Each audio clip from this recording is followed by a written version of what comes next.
namasté. Voilà, alors aujourd'hui, je m'apprêtais à faire un repas pour ma famille que je vais recevoir. Et du coup, j'allais faire une recette ancestrale qui est très très bon et qui est un peu noble. Et j'ai décidé donc de le partager avec vous, puisque vous partagez ma vie maintenant depuis plus de 2 ans, voire 3 ans. Donc je trouve que je peux maintenant partager des recettes un peu plus intimes et un peu plus compliquées avec vous. Donc je vais le poster avant ce week-end pour que vous ayez envie de le faire ce week-end et de vous régaler ou régaler vos convives. Donc c'est une recette de poulet. Alors c'est souvent que je fais des recettes de poulet parce que c'est ce qu'on mange le plus souvent en Inde. On mange moins de viande rouge et beaucoup plus de poulet.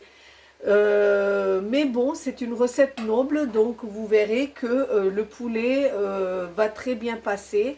C'est surtout les ingrédients qu'on va mettre avec qui vont jouer. Voilà, donc on va faire une recette Mouglaï. Mouglaï, ça veut dire les recettes princiers en Inde qui viennent du Rajasthan. C'est un poulet au safran, donc qui est très très bon. Alors on va passer aux ingrédients.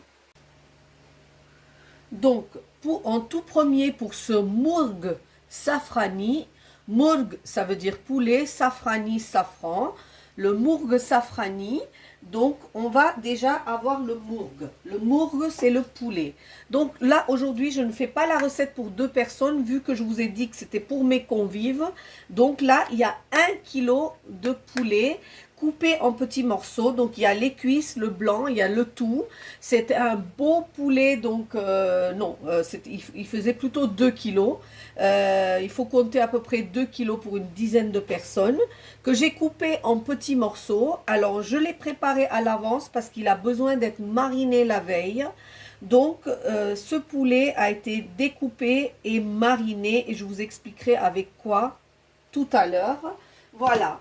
Ensuite, à côté de ça, j'ai besoin d'une belle poignée de noix de cajou. Donc là, il y a une vingtaine de noix de cajou. La recette, elle est pour 8 à 10 personnes. Donc une vingtaine de noix de cajou. Vous divisez par le nombre de personnes. Si vous voulez faire que pour 2 personnes, eh ben, vous divisez par 5 pour avoir les ingrédients. Mais c'est vraiment dommage de faire cette recette que pour 2 personnes, vu que c'est une recette un peu technique et un peu longue. Il me faut 2 très belles oignons. Hein, je ne sais pas si vous voyez là, je vais lever la caméra. 2 très belles oignons, du sel, du garam masala. Recette qui est sur ma chaîne, je mettrai le lien. De curcuma, du kashmiri mirchi. Donc là, c'est ce que je mets dans ma recette, c'est du piment rouge. Mais elle est plus pour la couleur rouge que pour le piquant. Voilà. C'est un piment qui est en fait plus en couleur qu'en goût.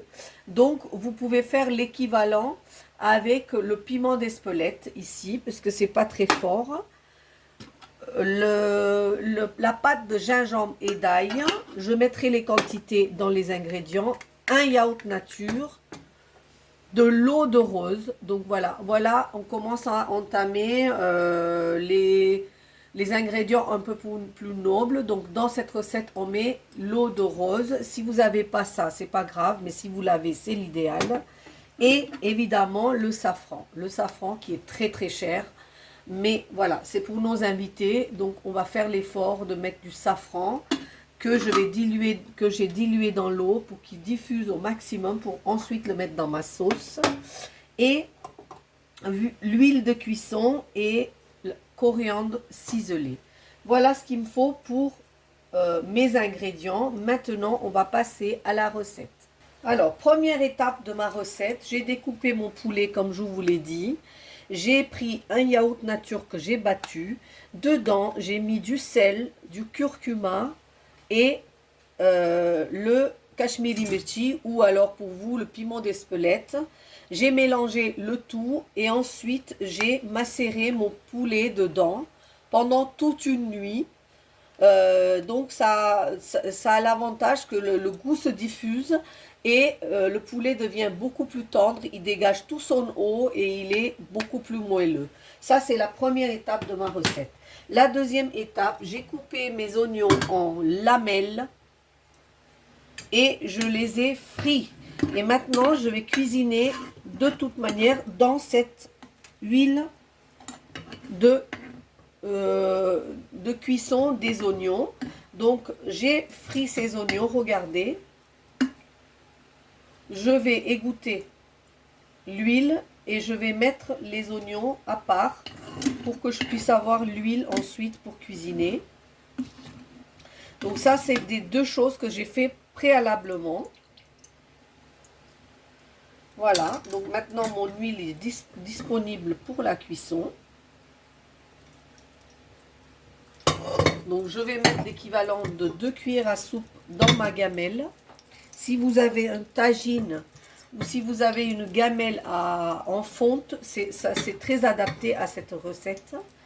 Et ensuite, maintenant, je vais préparer une purée avec les noix de cajou, l'oignon frit, l'ail et le gingembre, le garam masala que je vais mettre à cuire dans cette huile. Ici, mon huile a chauffé et j'ai fait ma purée de noix de cajou et d'oignons. Mais en premier, je vais verser mon poulet dans cette huile de oignon qui chauffe.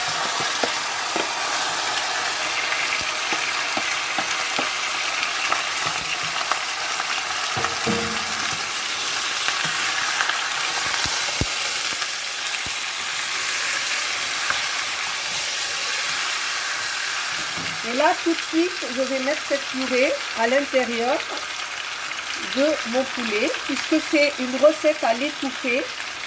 Donc, je n'ai pas besoin de griller mon poulet. Il va cuire dans cette sauce onctueuse. Très, très, très, très bon.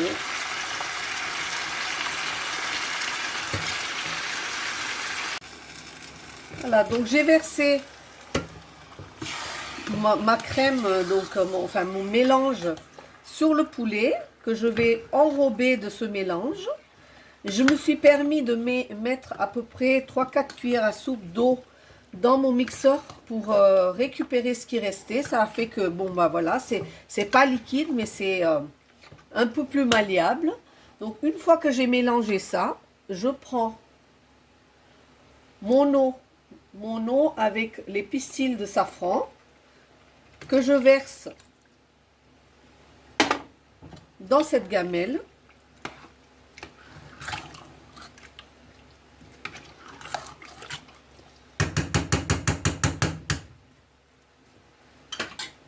Ici, je vais saler mon poulet. Donc, pour tout ce poulet, je mets 2 cuillères à café de sel. J'ai toujours le temps d'ajouter après. Et je vais mettre mon eau de rose. Je vais mettre un capuchon d'eau de rose. Pas trop, juste un capuchon dans ce mélange. Et c'est ça qui va donner ce goût particulier à cette recette. Maintenant, je vais mélanger. Je vais baisser le feu, couvrir et laisser 40 minutes tout en surveillant mon poulet. J'oublie, je fais autre chose et je retrouve mon poulet au bout de 40 minutes. À tout à l'heure. Voilà, nous sommes arrivés devant notre feu. Les 40 minutes sont écoulées sous peu. Vous allez entendre sonner la minuterie. Ah. Voilà, il a sonné, mais pas très comme il faut. Voilà, donc je vous présente le poulet safrani, mourgue safrani. Une fois que j'ai... Bon, j'ai même pas besoin de vérifier le poulet, parce qu'en 40 minutes, il a super bien cuit. Je vois que le gras est arrivé au-dessus. Là, je vais mettre la coriandre ciselée sur mon plat. Ici, à côté, j'ai fait un riz aux noix de coco avec aussi du safran dedans, riz safrané aux noix de coco. Donc c'est la prochaine recette que je vais mettre la semaine prochaine, comme ça, si vous n'avez pas eu le temps cette semaine de la faire, cette semaine vous pouvez la faire avec le riz safrané. Là, je mettrai le lien sur ma page. Et sinon, la semaine prochaine, il y aura le riz aux noix de coco safrané aussi. Donc voilà, on se retrouve maintenant pour la présentation. Ici, je vous présente l'assiette. Donc le riz safrani aux noix de coco avec le mourg zafrani, donc une recette du Rajasthan, super bon, très goûteux, avec beaucoup de saveurs, et vraiment un voyage garanti pour les Indes et pour le Rajasthan. Essayez cette recette, j'ai essayé de le simplifier vraiment pour vous, pour que vous puissiez le faire. Essayez d'avoir le maximum d'ingrédients pour le faire. Je vous mets le lien du garam masala, je vous mets le lien du riz safrané et je vous dis bon appétit. Moi, je vais me régaler ainsi que je pense mes invités. N'oubliez pas de liker, de partager et de vous abonner à ma chaîne si ce n'est pas déjà fait. Sinon, je vous en remercie. Je vous dis namasté, à très bientôt.